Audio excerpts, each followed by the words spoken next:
उपासकानां यदुपासनीयम् उपात्तवासं वटशाखिमूले तद्धाम दाक्षिण्यजुषा स्वमूर्त्यां जागर्तुचित्ते मम बोधरूपम् अद्राक्षम् अक्षीणदयानिधानम् आचार्यमाद्यं वटमूलभागे मौनेन मन्दस्मितभूषितेन महर्षिलोकस्य तमोनुदन्तं विद्राविताशेषतमो गणेन मुद्राविशेषेण मुहुर्मुनीनां निरस्य मायां दयया वितत्ते देवो महान् तत्त्वमसीति बोधम्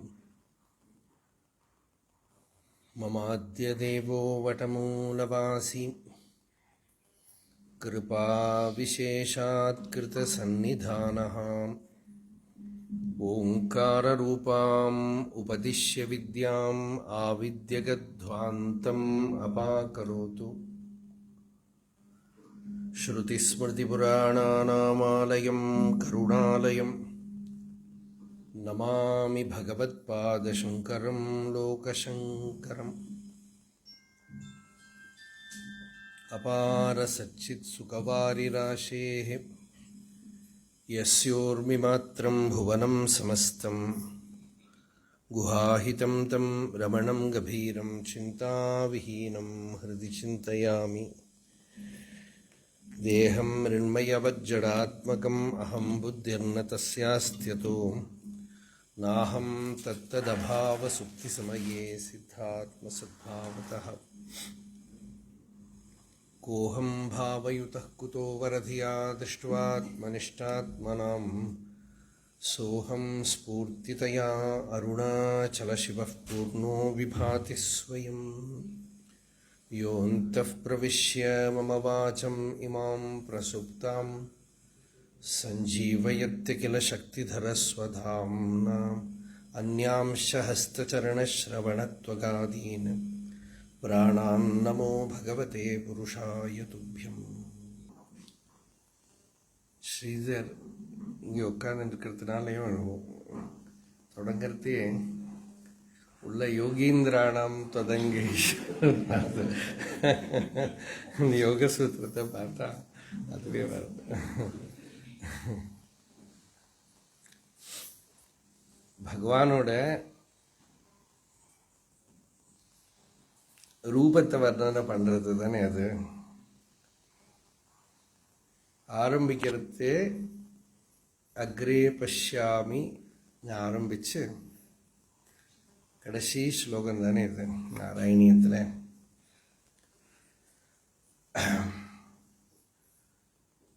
ஸ்ரீமத் பாகவதத்தில் கடைசியில் பரீட்சித்துக்கு பிரம்மோபதேசம் பண்ணுற மாதிரி இந்த ஸ்லோகத்தோட நாராயணியம் பூர்த்தியாகுது. இப்போ பகவானோட அந்த ரூபம் தேஜோ நிபிடமாக இருக்கிற ரூபம்.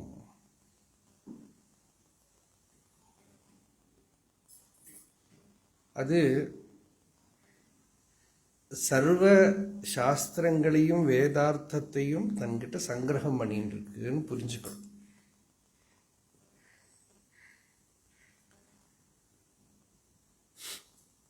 அந்த ரூபத்தில் பகவானோட மூர்த்தியில யோகிகளுக்கு ரொம்ப பிரியமா இருக்கிறது இது யோகீந்திராணாம் ஸ்வதங்கேஷு அதிக சுமதுரம். எல்லாருக்குமே மதுரம்தான், ஆனால் யோகிகளுக்கு அதிக சுமதுரமாக இருக்கிற போர்ஷன் என்னது? பாதம், சரணம். யோகீந்திராணாம் துவதங்கேஷு அதிக சுமதுரம். அதோட நிறுத்திக்கலை. முக்தி பாஜாம் நிவாசா, ஜீவன் முக்தர்களுக்கு இருக்கிற இடத்துக்கு இடம். முக்தி பாஜாம் நிவாசா பக்தானாம் காமவர்ஷத்விதரு கிசலயம். நாத தே பாதமூலம். பக்தர்களுக்கு அவளோட தர்மத்துக்கு விருத்தம் அல்லாத ஆக்ரகங்களை ஆர் பக்தியில் இருக்கக்கூடிய ஆசைகளை உத்தம பக்தர்கள்னு எடுத்துட்டோம்னா அதை கொடுக்கக்கூடிய த்விதரு தேவதாரு விருட்சம், அதோட கிசலயம். நாததே பாதமூலம் நித்யம் சித்தஸ்திதம் மே பவனபுரபதே கிருஷ்ணா காருண்ய சிந்தோ ஹிருத்வா நிசேஷதாபான் பிரதிஷது பரமானந்த சந்தோக லக்ஷ்மி. எனக்கு முக்தி லக்ஷ்மியை கொடுக்கணும். முக்தி லக்ஷ்மிக்கு இன்னொரு பேரு தான் பரமானந்த சந்தோக லக்ஷ்மி. பரமானந்தத்தை சந்தோகனம் பண்றது, நிரந்தரம் வர்ஷிச்சுன்னு இருக்கக்கூடிய ஸ்வரூபத்தோட கூடின ஆனந்த நிஷ்யந்தியா இருக்கக்கூடிய அந்த லக்ஷ்மி, அந்த ஞானம், ஆத்மானுபவா, ஆத்ம ஞானம். இந்த சரணத்தை சொல்லிட்டு தான் வேதம் சரணம் பவித்ரம் விததம் புராணம் ஏன பூதா தரதி துஷ்கிருதானி. பகவானோட சரணம்ங்கிறது விததம். விததம்னா இப்போ பகவானோட சரணம் எதுக்கு திருஷ்டாந்தம்னா, நம்ம தலை ஒசராமல் இருக்கிறதுக்கு பகவானோட காலு, இல்லாட்டா நம்ம தலை தூக்கிவிடுவோம். அருணாச்சல பதிகத்தில் எங்கேயோ பகவான் சொல்றாரு, என்னது இது, எரிமலர் பதத்தினை வைத்து அதுக்கு முன்னாடி எல்லாமே நீயா தான் இருக்க, ஜெகத் பூரா அவனோட ஸ்வரூபமா இருந்து நான் எங்கேதுக்கு எழும்புறேன். அப்படி எழும்புறத நீ அவனோட பதத்தை வை. வெளி வழி தீ நீர் மண் பல உயிராய் விரிவுரு பூத பௌதிகங்கள், பஞ்சபூதங்கள் எல்லாமே உன்னோட ஸ்வரூபமா இருக்கு. வெளி உலை ஒளி அன்றி வேறிலன். என்னது பாட்டு? வெளி ஒளி வெளி ஒளி சொல்லுங்க.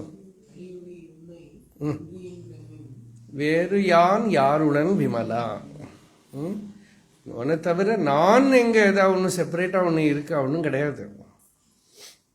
ஆனா அப்படி இருக்கிற மாதிரி தோணிண்டு வரதே, அது வரத்த உன்னோட சரணத்தை வை. சரணம் என்னது? இந்த சத்தியத்தை பற்றி இருக்கிற அறிவு தான். இன்னைக்கு சப்ஜெக்ட் டிஸ்கஸ் பண்ண போனதானே சொன்னேன். நான் உதியாது நாம் அதுவாய் உள்ள நிலை. சரணம் அதுதான், நம்ம ஸ்வரூபம் தான் சரணம். பகவானோட சரணம்ங்கிறது என்னதுன்னா நம்ம ஸ்வரூபம் தான். இதெல்லாம் நான் இமேஜினரியா சொல்லலை, என்னத்தை சொன்னாலும் அது பிரமாணம் இருக்கும். உபனிஷத்துல பாஷ்யத்துல சங்கராச்சாரியர் சரணம்ங்கிற பதம் வருது, சாந்தோக்கிய உபனிஷத்துல. ரமணீய சரணாகா அப்படின்னு வருது. அப்போ நமக்கு கூட அந்த சன்னியாச நாமம் வந்தப்போ சகடபுரம் சுவாமிகள் இதை எடுத்து சொன்னார். இந்த சாந்தோக்கியத்தில் வருது ரமணீய சரணாகனு வருது. அப்போ அந்த இடத்துல சரண சப்தத்துக்கு ஞானம், பாதகான்னு வருது. பத்யதே பகவான், அதனால தான் பகவத் பாதகான்னு பேர். பகவத் பாதகான்னு பேர் அதனால்தான். பகவானை அடையறதுக்கு இருக்கிற பாதம். பாதம் என்னது? இப்போ இங்கேருந்து ஒரு இடத்துக்கு போனால் ஆட்டோவில் போகலாம், காரில் போகலாம், நடந்து போகலாம், அதுதான் பாதம். நீங்கள் இப்போ காரில் போனீங்கன்னா கார் தான் பாதம், நீங்கள் பிளெயினில் போனால் பிளெயின் தான் பாதம். எந்த வாகனத்தை உபயோகப்படுத்தி ஒரு இடத்துலேருந்து ஒரு இடத்துக்கு போகிறோமோ அது பாதம். இப்போ நம்மகிட்டயே போகிறதுக்கு எது பாதம்? மூவ் பண்ணுறதுக்கு ஸ்பேஸே இல்லை. அப்போ என்ன பாதம்? அப்போ ஞானம் ஒன்று தான் பாதம். எங்கிட்டேருந்து எனக்கு டிஸ்டன்ஸே இல்லையே, எனக்கு நடுப்புல ஒன்றும் இடமே இல்லை, ரோடு கிடையாது, ஸ்பேஸ் கிடையாது. அப்போ அங்கே ஞானம் ஒன்று தான் பாதம். அப்போ ஞானத்துக்கு தான் சரணம்னு பேர். அந்த ஞானம் என்ன பண்றது? அகங்காரம் தலை தூக்கினா பேதம் வந்துடும். நான்கிற அபிமானம் எழும்புறதே பேத புத்தினால தான். அதுக்கு தான் அவித்யான்னு யோக சூத்திரத்தில் யோகிகள் சொல்றான். அவித்யாஸ்மித ராகத்வேஷ அபினிவேஷாக கிளேஷாக. இங்க என்ன சொன்னார் இந்த யோகீந்திரானாம்ல? ஹிருத்வா நிசேஷ தாபான், என்னோட எல்லா தாபங்களையும் நீக்கம் பண்ணி, தாபத்திரய உன்மூலனம்னு சொன்னாரே, அதை இங்கே சேர்த்துக்கணும். எல்லா தாபத்தையும் துக்கங்களையும் நிவர்த்தி பண்ணி, அதுக்கு யோக சூத்திரத்தில் கிளேஷம்னு பேர். தாபம்னு சொல்கிறோம், கிளேஷம்னு சொல்கிறோம், துக்கம்னு சொல்கிறோம், சோகம்னு சொல்கிறோம். அது எல்லாருக்கும் இருக்கு. நல்ல பணக்காரர்களாக ஹெல்த்தியாக சௌக்கியமாக குழந்தைகள்லாம் நல்லா இருக்கா, எல்லாம் இருந்தாலும் தாபம் இருக்கு. என்ன தாபம்? Not visible problem, but the very limitation is தாபம். ஒரு அதிருப்தி ஆயிடுத்து, பூர்ணமாக இருக்கேன், திருப்தியாக இருக்கேன், அந்த பரமசாந்தி வரலை, ஒரு குறை இருக்கு, ஒன்றும் இல்லாட்டாலும் மிருத்தி வந்துவிடும், வியோகம் வந்துவிடும், என்ன வேணால் வரலாம். அதனால ஹேயம் துக்கம் அநாகதம் அப்படின்னு ஒரு சூத்திரம், பதஞ்சலி யோக சூத்திரம். ஆகதமான துக்கம் இல்லை, அநாகதமான துக்கம், இனி வரலாம்னு ஒரு துக்கம் இருக்கு, அதுவே ஒரு தாபம்தான். இப்போதைக்கெல்லாம் நான் கரெக்டாக இருக்கேன், நம்ம நாளைக்கு ஏதாவது வந்துவிடலாமே, அதை தடுக்கணுங்கிற. அதை எப்படி தடுக்கிறது? அதை அறிவால் தான் தடுக்க முடியுமே தவிர அவுட்வேர்ட்லி இல்லாமல் பண்ண முடியாது. பிறந்துட்டோம், என்ன வேணால் நடக்கலாம், பட் என்ன நடந்தாலும் நம்மளை அஃபெக்ட் பண்ணாமல் இருக்கணும். அது அது அறிவால் தான் அஃபெக்ட் பண்ணாமல் இருக்க முடியுமே தவிர வெளியில் நடக்காமல் இருக்க முடியாது. இப்போ நிசேஷ தாபத்தை ஹரிக்கணுமானால் ஹிருத்வா நிசேஷ தாபான் அண்ட் பிரதிஷது பரமானந்த சந்தோக லக்ஷ்மி, அந்த பரமானந்த சந்தோகத்தை கொடுக்கக்கூடியனதும் சம்சார தாபத்தை நீக்கக்கூடியனதுமான அந்த லக்ஷ்மியை எனக்கு நீ பிரதிஷத்து கொடு. அதுதான் கனகதாரா. அந்த லக்ஷ்மியை எனக்கு கொடு. அந்த லக்ஷ்மி என்னது? ஞானம்தான். அந்த ஆத்ம ஞானத்தை எனக்கு நீ கொடுன்னு தான் பிரார்த்தனை பண்ணி தான் நிறுத்துறார். இல்லாட்டா பின்ன யோகீந்திரர்களுக்கு போயிட்டு லாட்ரியா ஆசை இல்லையா? யோகீந்திராணாம் துவதங்கேஷு அதிக சுமதுரம். இப்போ நான் சொல்கிறேன் பாருங்க, இதெல்லாம் வேத வாக்கு மாதிரி. என்னத்தால சொல்கிறேன்னா, என்னென்னமோ பிளான் பண்ணின்னு வந்தோம், என்ன சொல்லணும் வாழ்கிட்ட கேட்டே பாபா, ஒவ்வொருத்தர் ஒரு ஐடியா சொன்னால் என்னென்னமோ பிளான் பண்ணோம். இப்போ நான் சொல்கிறது நானே இமேஜினே பண்ணாத விஷயம். சொப்பனத்தில் கூட கடந்த மாசங்களாவோ வருஷங்களாவோ இந்த ஸ்லோகத்தை நான் எடுத்துக்கல, உள்ள நினச்சி சங்கல்பம் பண்ணிகிட்டே இல்லை. இப்போ அப்படி ஒன்று சொல்கிறத அதுக்கு ஒரு வியாக்கியா வரது, அந்த வியாக்கியாவோ விஷயமோ எதுவும் நம்மளோடது இல்லை. அது அப்படி இருக்கு, அது வருது, அவ்வளவுதான். அப்போ யோகீந்திரானாம், யோகீந்திரர்களுக்கு, ஜீவன் முக்தர்களுக்குன்னு அர்த்தம். உன்னோட அங்கத்தில், அவனோட அங்கம் என்னதுன்னா இந்த விஸ்வமே அவனுக்கு அங்கம். விஸ்வஸ்மை நமஹா, அதான் பகவானுக்கு அங்கம். அவனோட சரீரம், அங்கம்னா இங்கே சரீரம்.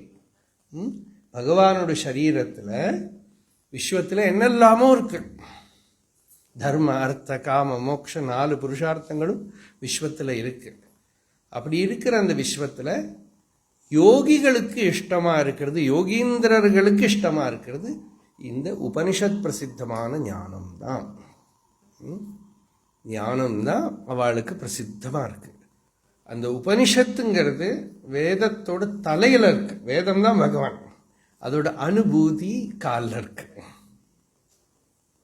அந்த ஞானம் அறிவு புத்தியில் வர்றது, இஃபெக்ட் அடங்கிறதுல வருது.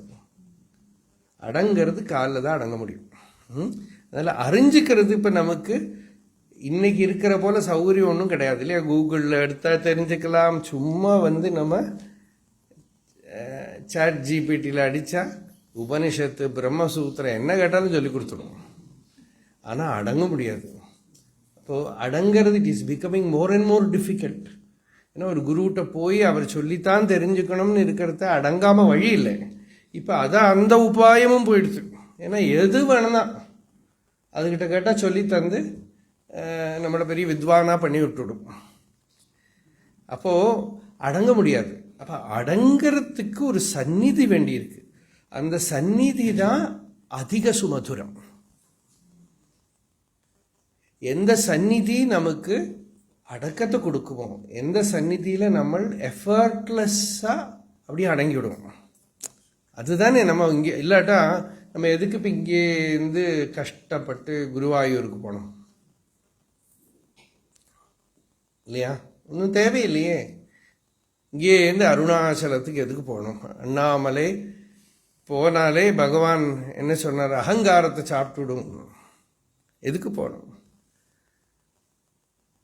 அப்போது இது இந்த ஈஸ்வரன்கிட்ட போகிறது, ரமண பகவான் ஒரு திருஷ்டாந்தம் கொடுத்துருக்காரு ஒரு இடத்துல, புலி பார்க்க போனவன் மாதிரி. அந்த புலி பார்க்கணும்னு ஒருத்தனுக்கு ஆசை. இங்கே சுற்றி அங்கே போய் இங்கே போய் ஹாஸ்டல் ஒரு காட்டுக்குள்ளே இருக்குன்னு நாங்கள் கொஞ்ச நாளாகவே புலியை பேசிகிட்டே இருக்கோம். இப்போல்லாம் அந்த எல்லா பூரா காட்டுக்குள்ளேலாம் போயிட்டு வந்தால் புலி பார்க்க போனால் 2 நாள் முன்னாடி கூட யாரோ சொன்னால் பைக்கில் போகிற ஒருத்தரை கடிச்சு விட்டு கொடுத்துருந்தாங்க. அப்படியெல்லாம் புலியை நம்ம முன்னாடி போய் நிற்போமா? இவர் புலி பார்க்கணும்னு தேடி போய் ஒரு குகைக்குள்ளே என்டர் பண்ணார். அந்த கதை ரொம்ப இன்ட்ரெஸ்டிங்காக இருக்கும். புலி இங்கே இருக்குன்னா அங்கே காணோம், இங்கே காணோம், இந்த காட்டில் போய் லாஸ்ட்டில் அவர் ஒரு குகைக்குள்ளே என்டர் பண்ணார். அப்படியே அப்ரப்டாக கதை வரும். அதுக்கு மேலே கதை இல்லை. அதோட கதா பரிசமாப்தா. அப்போது இது மாதிரி தான் அத்தியாத்ம வாழ்க்கை. அப்போ பகவானை நம்ம தேடின்னு போகிறது நம்மளையே எண்டு பண்ணிக்கிறதுக்கு நமக்கு ஒரு வழி கிடையாது. நான் எண்டிங்காக போயிட்டே இருக்கு. அதுதான் புனரப்பி ஜனனம் புனரப்பி மரணம் புனரப்பி ஜனனி ஜடரே சயனம். அப்போது எந்த ஒரு சந்நிதியில் போகிற போது இந்த சரணி இருக்குமோ, எந்த ஒரு இடத்துக்கு போகிற போது நமக்கு அடங்கி போயிடுவோமோ, அந்த சந்நிதியை ஒருக்காவும் ஆர்டிஃபிஷியலாக கிரியேட் பண்ண முடியாது. அதனால அதிக சுமதுரம் அப்படின்னா ரொம்பவே மாதுரியத்தை கொடுக்கக்கூடியது. மாதுரியம்ங்கிறது பகவானோட ஸ்வரூபம். அதரம் மதுரம் வதனம் மதுரம் மதுராதிபதே அகிலம் மதுரம். அந்த மதுரம்னா இனிப்பு அப்படின்னு எல்லாம் இங்கே சொன்னால் என்ன? சாந்தி. சாந்தி அதான் பக்தியோட பரம ரசம் சாந்தி தான். பாகவதத்துலேயும் பாடுறான் அழறான் சிரிக்கிறான் எல்லாம் சொல்லிவிட்டு லாஸ்டில் என்ன சொல்கிறது? ததா பராம் சாந்தி முபைத்தி சாட்சாத். இதெல்லாம் அடங்கி அந்த சாந்தியோட பராகாஷ்டா. நமக்கு அது ரொம்ப முக்கியமானது. அதுதான் அதிக சுமதுரம். எல்லாமே மதுரம், பக்தியில் எல்லாமே மதுரம் தான். ஆனால் இந்த சாந்தி தான் அதிக சுமதுரம். இந்த சாகித்யத்துல எல்லாம் படிக்கிறவாளுக்கு உள்ள ரசங்கள் உண்டு. அந்த ரசத்தில் சாகித்யக்காரெல்லாம் ஸ்ருங்கார ரசத்தை தான் ரசத்தில் ரொம்ப முக்கியம்னு சொல்லுவான். ரசராஜன் அந்த சித்தாந்தத்தை வச்சுன்னு தான் வைஷ்ணவ சம்பிரதாயத்தில் இந்த பகவானோட சிருங்காரம் மதுர சிருங்காரம் எல்லாம் சொல்கிறான். ஆனால் அது இன்னமும் ஆராய்ச்சி பண்ணின பெரியவாள்லாம் லாஸ்டில் சொல்கிறா, சிங்கார ரசம் இல்லை, சாந்தி தான் ரசராஜன். எல்லா ரசங்களும் அடங்கக்கூடின கடல் மாதிரி சாந்தி தான் ரசராஜன். அதில் தான் எல்லா ரசங்களும் அடங்கிவிடும். இது எல்லாம் கொந்தளிப்பு தான் இந்த ரசம். அதுக்கு ஒரு ஆரம்பம் இருக்குது, முடிவு இருக்குது அந்த ரசத்துக்கெல்லாம். அதனாலேயே அதில் எவ்வளவு எக்ஸ்டசி வருதோ அவ்வளோ டிப்ரெஷனும் வரும்.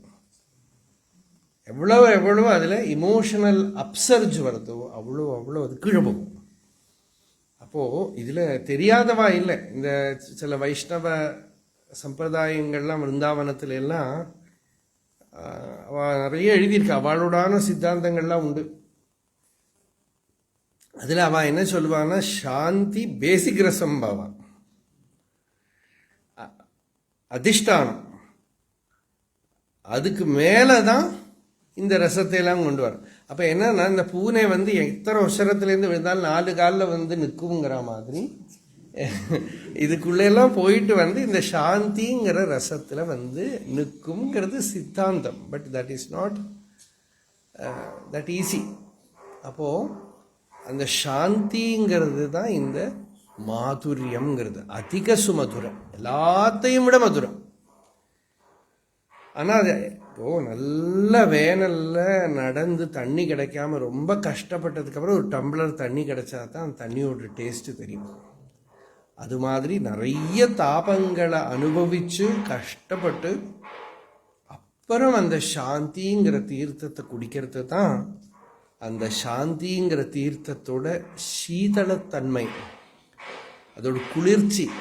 ரமண பகவான் சொல்கிறாரு, சித்தம் குளிர, எனக்கு சித்தம் குளிர்ந்து போகும். கதிர் ஹஸ்தம் வைத்து அமுதவாயை திற அருண்மதி அருணாச்சலா அப்படின்னு. இப்போ அந்த சித்தம் குளிர்றது உள்ள அந்த சாந்தி சீதளத்தன்மை, அதுதான் யோகீந்திரானாம் துவதங்கேஷு. நிறைய அங்கங்கள் இருக்குது பகவானுக்கு. அங்கங்கள்னா நமக்கு பக்தியில் இருக்கிற எல்லா சாதனைகளையும் அங்கங்கள்னு சொல்லலாம். என்னெல்லாம் பாவங்கள் இருக்கோ அதையெல்லாம் அங்கங்கள்னு சொல்லலாம். அது எல்லாத்துலேயும் சுமதுரமாக இருக்கிறது. துவதங்கேஷு அதிக சுமதுரம் முக்தி பாஜாம் நிவாசா. அதான் ஜீவன் முக்தர்கள் இந்த ரசத்தில் தான் உட்காந்துருப்பான். மீதி பாவங்கள்லாம் பாவபக்தி, அந்த ஸ்ருங்கார பக்தி, தாஸ்ய பக்தி, பிருத்திய பக்தி, இந்த மாதிரி பக்திகள்லாம் இருக்குது. இதெல்லாம் ஒவ்வொரு பக்தாலும் இருப்பான். ஆனால் ஜீவன் முக்தர்கள் இருக்கக்கூடியது இவனோட சரணத்தில். அது சாந்தியோட தாமமாக இருக்கிற சரணத்தில். துவதங்கேஷு அதிக சுமதுரம் முக்திபாஜாம் நிவாசா. பக்தானாம் காமவர்ஷத்யுதரு கிசலயம். கிசலயம்னா என்னது, என்ன சொல்வா? ஆமாம், தேவதாருவோட கிசலயம். கிசலயம் தளிர் சொல்வேடா, என்ன சொல்வேன்? அதுக்கு தமிழ் அதுதானே, தளிர். த்விதரு கிசலயம்.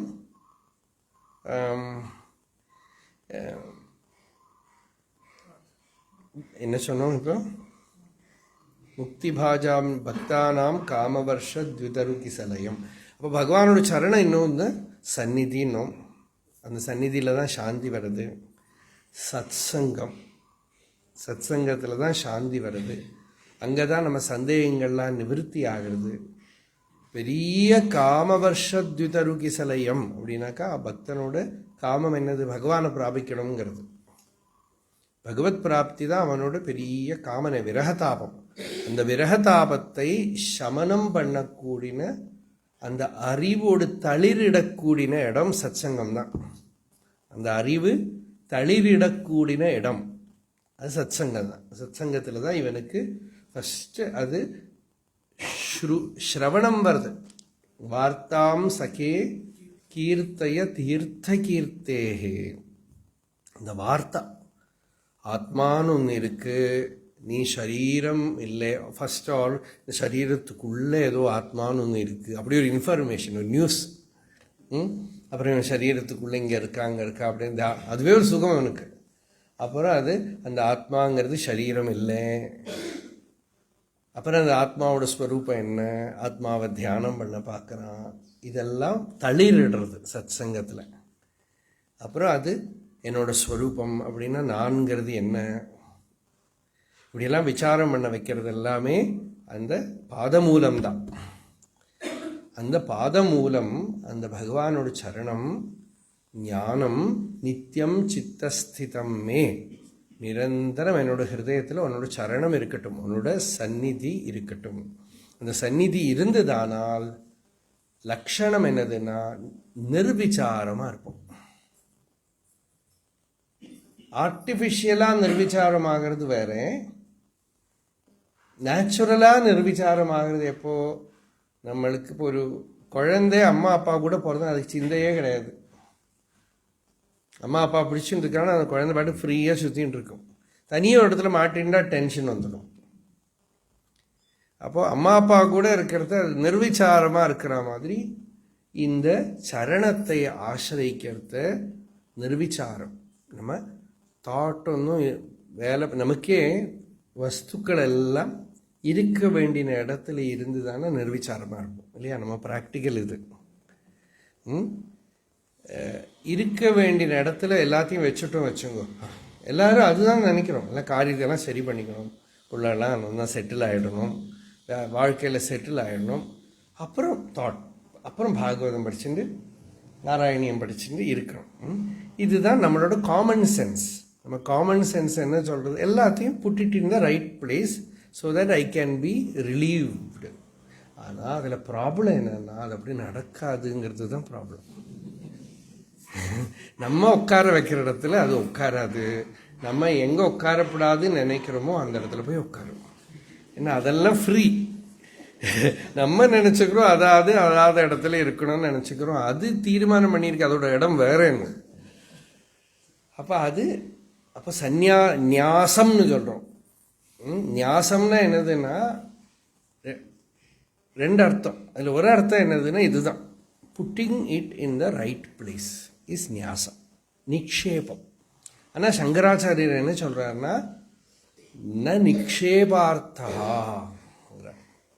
அந்த புட்டிங் இன் ரைட் பிளேஸுங்கிற மீனிங்கில் இதை உபயோகப்படுத்தலை.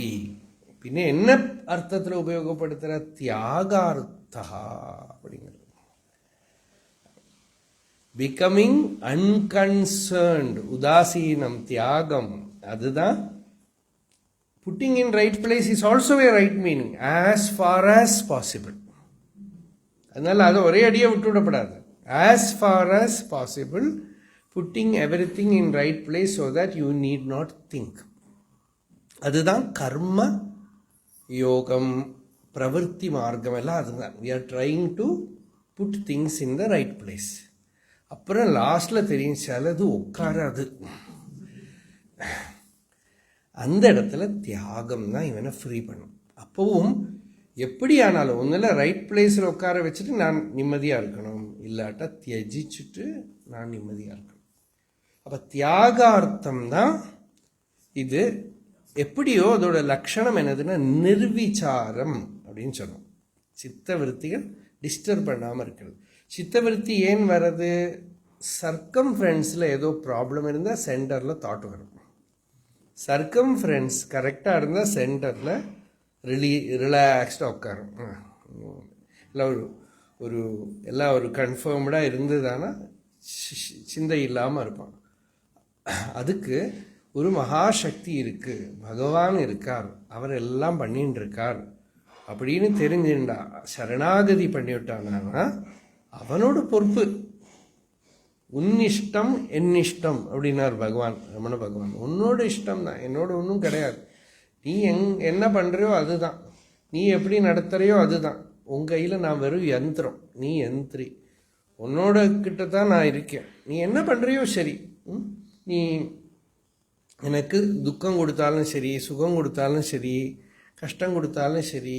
மகாபலி சொன்னானே, எல்லாத்தையும் எடுத்துகிட்டு போகிறது, அசுரர்கள்லாம் சண்டை போடுறது, அவர் எல்லாத்தையும் கொடுக்கறது நம்ம ஒன்றும் கம்ப்ளைண்ட்டு பண்ணலையே. இவ்வளோ வருஷம் இவ்வளோ கொடுத்தார், கம்ப்ளைண்ட்டே பண்ணலை. இப்போ அவன் எடுத்துகிட்டு போகிறான், அவனோட சொத்து. நம்ம யார் அவங்ககிட்ட குத்தம் சொல்கிறதுக்கு? எடுத்துன்னு போட்டோம் அப்படின்னு தலையே அந்த சரணத்துக்கு கொடுத்தார் இல்லையா? அதுதான் விசேஷம். வாமனாவதாரமே என்னதுன்னா தன்னோட தலையை அந்த சரணத்துக்கு கொடுத்தார். தலையே நீ வணங்கு. அது என்ன, யாரோட பாட்டு யாரு தெரியும்? திருநாவுக்கரசர் தேவாரம். தலையே நீ வணங்கு அப்படின்னு. அந்த தலைக்கு வணங்கிறதுக்கு ஒரு இடம் வேணும், இல்லாட்டா வணங்காது. நம்ம சத்சங்கம் கோவில் எல்லாம் எதுக்கு போகிறோம்னா எந்த இடத்துல தலை வணங்கும்னு பார்க்குறோம். நம்ம போகிற இடத்துல இப்படியெல்லாம் பண்ணுறோம். அது இங்கே மட்டும்தானே தவிர சூக்ஷ்ம தரிசனம் இருக்கிறவாலும் தெரியும் இங்கே இப்படி நின்றுன்னு இருக்கும். அந்த அந்த ஷேடோ ஃபார்ம் மாத்திரம் அந்த உள்ளே இருக்கிறது அது கரெக்டாக ஸ்ட்ரெயிட்டாக வளையாமல் நின்றுட்டு இருக்கும். அதில் வந்து இந்த தலை மட்டும்தான் அப்படி வந்து இப்படி எல்லாம் எல்லாம் அந்த பரதநாட்டியம் எல்லாம் பண்ணின்னு இருக்கோமே தவிர அந்த உள்ள கழுத்துலேருந்து அப்படி ஸ்ட்ரெயிட்டாக நின்றுன்னு இருக்கும். அது வணங்காது. அப்போது எந்த இடத்துல போய் அது வணங்குறதுன்னாக்கும் பார்க்குறோம். அதான் நம்ம ஒரு தேவாரம் நிறைய கோவிலில் போட்டிருப்பா தமிழ்நாட்டில். நாடும் நகரமும் நத்திருக்கோயிலும் தேடி திரிந்து சிவபெருமான் என்று பாடுமின். எல்லா கோவில்லையும் போய் தேடி திரிஞ்சு அவனை பாடி பணிமின். விழுந்து விழுந்து நமஸ்காரம் பண்ணு. அது பழகு, நீ அடங்கி பழகு. ஏன்னா ரொம்ப கஷ்டம் இந்த அடங்கி பழகிறது. அடக்கம் வராது. அடங்கி பழகலைன்னா என்னென்னா பிரகிருதியை அடக்கும். பிரகிருதியை அடக்கிறது ஈஸ்வரன் அடக்கும். அவன் அடக்கிறது ரொம்ப கஷ்டமாக இருக்கும். மகாபலி அடங்கி விட்டார். பகவான் என்ன சொன்னார்? ரட்சிஷிய சர்வதோகம் துவாம். இரண்யகசிபு அடங்கலை, கிழிச்சு போட்டுட்டான். நம்ம லைஃப் அப்படிதான். நம்ம அடங்கலையானா அவன் கிழிச்சு போட்டுடுவான். அந்த அடங்கிறதுக்கு இருக்கிற ட்ரைனிங் தான் ஸ்பிரிச்சுவல் லைஃப் பூரா. இந்த ராகணபதி இருக்காரு, தெய்வத்தின் குரல் எழுதினாரு. அவர் ஒரு சமயம் விஸ்வநாத சுவாமிக்கு ஒரு லெட்டர் எழுதினார். பகவான் ரமண பகவானோட அடியாறுகளில் ரொம்ப பெரியவர். அவர் ஒரு லெட்டர் எழுதினார். அந்த லெட்டரில் அவர் இந்த ரமண மணம்ங்கிற புஸ்தகம் எழுதின்னு இருக்கிற டைம். அப்போ எழுதினப்போ அதில் சுவாமிகிட்ட ஒரு விஷயம் கேட்குறேன். இந்த மாதிரி பகவானோட உபதேசத்தை பூரா அடங்குதல்ங்கிற ஒரே ஒரு பதத்தில் ஒதுக்கலாம்னு எனக்கு தோன்றுறது. அடங்குதல் அப்படின்னு கொடுக்கலாமா அப்படின்னு. சுவாமி அதுக்கு ஒரு பதில் எழுதினார், அடக்கம். அவ்வளோதான். இந்த அடங்குதல்லாம் நான் அடங்குறேன், அடக்க வைக்கிறான், ஏதோ ஒன்று இருக்கு. அது இல்லாமல் அடக்கம் அப்படின்னு எழுதிட்டு அனுப்பினார். அப்போது அந்த அடக்கம் தான் இதோட சாரம். அந்த அடங்கிறதுக்கு நமக்கு சந்நிதி வேணும். அந்த சந்நிதி தான் சரணம்ங்கிறது. அந்த சரணம் தான் சத் சங்கம், சரணம் தான் கோவில். அப்போ நாடும் நகரமும் நத்திருக்கோயிலும் தேடி திரிந்து. தேடுறது என்னதுன்னா எங்கே போனால் அடக்கம் வரும் தேடுறான், கஷ்டப்படுறான். திரிந்து சிவபெருமான் என்று பாடுமின். அந்த பகவானை பாடி நமஸ்காரம் பண்ணு. படிமின், அப்படி பணிந்த பின். பணிமின் பணிமின் பணிமின் பணிந்த பின். நிறைய பணிஞ்சு பணிஞ்சு பணிஞ்சு அந்த பணிவு வந்து இந்த இம்பர்செப்டபிள் பர்சனாலிட்டி அடங்குற வரைக்கும். ஃபிசிக்கல் பர்சனாலிட்டி ஈஸியாக அடங்கிவிடும். அந்த உள்ளே இருக்கிறதும் பணிகிற வரைக்கும். பணிந்த பின், பணிஞ்சாச்சுன்னா லட்சணம் என்ன? நெஞ்சத்து கோயிலாய் கொள்வனே. ஹிருதயத்தில் வந்து நாம் அதுவாய் உள்ள நிலை விளங்கும். நான் உதியாதுள்ள நிலை வந்துடுத்தானால் நாம் அதுவாய் உள்ள நிலை விளங்கும். அப்போ அந்த நாம் அதுவாய் உள்ள நிலை விளங்கணுமானால் நான் உதியாமல் இருக்கணும். நான் உதியாமல் இருக்கணுமானால் நம்மளால் அதெல்லாம் டெக்னிக்காலெல்லாம் முடியாது. அதுக்கு அந்த சரணம் வேணும். அந்த விரிமலர் பதம் வேணும். விரிமலர் பதம்னா எங்கேயும் வியாபிச்சிருக்கிற பதம். அதுதான் விததம் அப்படின்னு ஸ்ருதி. சரணம் பவித்ரம். It purifies you. If you try to purify, you will not become pure. when it purifies you, it burns every dross. உள்ளே இருக்கிற எல்லா அழுக்கையும் எடுத்துடும். அப்போ அதனால தான் அது பவித்ரம் விததம் புராணம். புராதனம், பரம பவித்ரம் புராணம். ஏன பூதகா, அதனால பரிசுத்தமாக்கப்பட்ட, பியூரிஃபைடு, பரிசுத்தமாக்கப்பட்டு. தரதி துஷ்கிருதானி, இவனோட பாபத்தோட பலத்தை தாண்டி விடுவான். பாபத்தோட பலம் என்ன பண்ணும்? அவனை அடங்க விடாது. ஒரு பகவன் நாமத்தை ஜபம் பண்ண விடாது. ஒரு சத் சங்கத்தில் ஈடுபட விடாது. சந்நிதியில் போனால் கூட அடங்காது. அங்கே போனால் கூட அதோட இம்பேக்ட் இருக்காது. ஏன்னா பிரதிபந்தம் இருக்கு. அந்த பிரதிபந்தம் விலகிறதுக்கு தான் முதல்ல பிரதிபந்தம் விலகிறதுக்கு இந்த மாதிரி சந்நிதியில் போயிட்டே இருக்கான். அப்புறம் அந்த சந்நிதி உள்ளே வந்து கொடுத்தானா அந்நிய பிரதிபந்தங்கள்லாம் விலகும். அந்நிய பிரதிபந்தங்கள் விலகி கொடுத்தானா நிர்விசார வைசாரத்யம் அப்படின்னு பதஞ்சலி ஒரு ரொம்ப அழகான ஒரு பதம் சொல்கிறார். இந்த எண்ண அலைகள் உதியாமல் இருக்கிற நிலை இருக்கே, அதில் இவன் எக்ஸ்பர்ட் ஆகிடணும். வைசாரத்யம்னா அதுக்கு எக்ஸ்பர்டைஸ், பியூரிட்டி எல்லாம் அர்த்தம். நிர்விசார வைசாரத்யம். நிர்விசார வைசாரத்யே அத்தியாத்ம பிரசாதா அப்படின்னு ஒரு அழகான யோகசூத்திரம். நிர்விசார வைசாரத்யே, நிர்விசாரத்தில் வைசாரத்யம் வந்துடுத்தானா அத்தியாத்ம பிரசாதா, ஸ்பிரிச்சுவல் ஃப்ளவரிங். அங்கே தான் பிரசன்னமாயிடும். உள்ள வந்து அந்த ஆத்ம தியானத்தோட இஃபெக்ட், ஃப்ரூட் வந்துடும் இவனுக்குள்ள. அப்போ விசாரத்தில் எக்ஸ்பர்ட் ஆயிட்டானா இவனுக்கு. நிர்விசாரத்தில் எண்ண அலை இல்லாத இருக்கிற நிலை அவனுக்கு சகஜமாயிடுத்தானா அவனுக்கு அத்தியாத்ம பிரசாதா. அப்புறம் அங்கே என்ன, ரிதம்பரா தத்திர பிரஜா. அந்த நிலையில் தூக்கம் மாதிரி இல்லை. தூக்கத்துலேயும் எண்ண அலை இல்லாமல் இருப்போம். ஆனால் இங்கே வந்து த பிரஜா, இன்டலெக்ட் ஒரு heart is filled with truth. இந்த பகவத அனுபூதி அங்கே ரொம்பி நிற்கிறது, நிறைஞ்சு நிற்கிறது. ரிதம்பரா தத்திர பிரஜா. அங்கே பிரஜை வந்து ரிதம் பராவாக இருக்கு. ரிதம்பர தியான நிவாரிதாக அப்படின்னு பாகவதத்தில் இருக்கிற இடத்துல ரிதம்பர தியானம் பண்ணி பண்ணி பண்ணி உள்ளே இருக்கிற அகம், வாசனைகள், பாப்பம் எல்லாம் போயிடுத்து. அப்படி அந்த பிரஜை, அந்த சமாதி வர ஸ்ருதானுமான பிரஜாபியாம் அந்நிய விஷயா விசேஷார்த்தத்வாத்.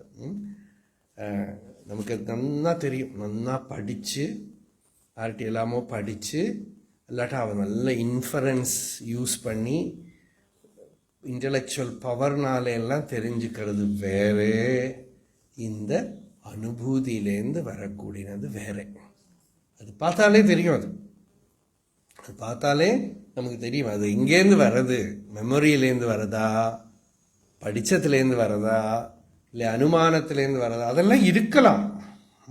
ஆனால் அந்த வர அது அதோட சுபாவம் என்ன, அது அனுபூதியிலேருந்து வரத்த அது எல்லாத்துலேருந்தும் டிஃப்ரெண்டாக இருக்குது.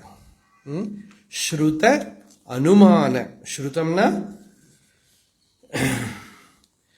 கேட்டு தெரிஞ்சுக்கிறது, அனுமானம் இன்ஃபரன்ஸ் ஊகிச்சுக்கிறது, அதுலேருந்தெல்லாம் அந்நிய விஷயா. சமாதி பிரஜையிலேருந்து வர்றது வேற விஷயம். பாஷ்யக்கார கீதையில் கூட ஒரு இடத்துல வருது, சமாதி பரிசுத்தேன அந்தராத்மனா அப்படின்னு வருது. 6ஆம் அத்தியாயத்தில் வருதுல சமாதி பரிசுத்தேன அந்தராத்மனா.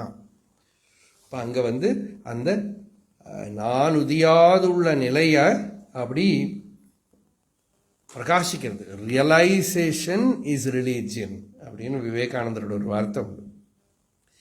அந்த அனுபூதி தான் இந்த அத்தியாத்மங்கிறது. அந்த ஞான அனுபூதி தான் அந்த அத்தியாத்மம். படிக்கிறது, தெரிஞ்சுக்கிறது, இதெல்லாம் புக்தையே நது முக்தையே. அப்போது அந்த அனுபவம், அந்த பரம பிரகாசம்தான். அது உள்ள ஒரு வாட்டி வந்துடுத்தானா திருப்பி திருப்பி திருப்பி வித்யாரண்யர் பஞ்சதசியில் இருக்கிற ஒரு இடத்துல இது வந்ததுக்கு அப்புறம் அவனுக்கு பரிகாரத்தினாலேயோ பிராயஷ்சித்தத்தினாலேயோ கர்மானுஷ்டானத்தினாலேயோ ஒன்றும் பண்ண முடியாது, ஒர்க் அவுட் பண்ண முடியாது. அதுக்கப்புறம் அவன்கிட்ட என்னென்ன தோஷங்கள் இருக்கோ அந்த தோஷங்களை எல்லாம் சமாதினைவ தஹேதம்பா அப்படின்னு பாகவதத்தில் இருக்கு.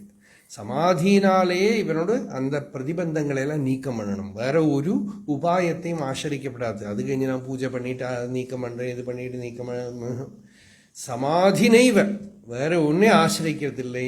தஜ்ஜஸ் சம்ஸ்காரா அந்நிய சம்ஸ்கார பிரதிபந்தி. அந்த சமாதியிலேருந்து ஜனிச்ச சம்ஸ்காரம் என்ன பண்ணும், மீதி இருக்கிற சம்ஸ்காரங்களை எல்லாம் நீக்கம் பண்ணிவிடும். மீதி இருக்கிற சம்ஸ்காரங்களை எல்லாம் நிவர்த்தி பண்ணிவிடும். என்னென்ன வீக்னஸ் தோஷங்கள் எல்லாம் இருக்கோ திருப்பி திருப்பி அந்த பகவத் சரணத்தில் அடங்கி அடங்கி வரக்கூடிய சாந்தியால் நீக்கம் பண்ணப்பட்டுடும். தஜ்ஜஸ் சம்ஸ்காரா அந்நிய சம்ஸ்கார பிரதிபந்தி. அப்புறம் அந்த சமாதி சம்ஸ்காரத்திலையும் இவன் உதாசீனன் ஆயிடுறான். தஸ்யாபி நிரோதே சர்வ நிரோதாது நிர்பீஜ சமாதி. அப்படி எல்லாம் விட்டுட்டு இவன் அடங்குற போது அங்கதான் சரணாகதி. அதுக்கு உள்ள ட்ரையல், அதை அடையணும், அந்த ஸ்டேட்டை வச்சுட்டு இருக்கணுங்கிறதும் இல்லை இவனுக்கு. அப்படியே அடங்குற போது அகண்டமாயிருக்கிற வஸ்துவில் அடங்கி விடுவான். அந்த இடத்துல தான் இவனுக்கு தாபத்ரய உன்மூலனம். என்ன ஹிருத்வா நிசேஷதாபான் பிரதிஷது பரமானந்த சந்தோகலக்ஷ்மி. பரமானந்த சந்தோகம் கொடுக்கணும், அந்த சாந்தி கொடுக்கணும், கம்ப்ளீட்டாக இருக்கிற சுவாதந்திரியத்தை கொடுக்கணும் அப்படின்னு பிரார்த்தனை.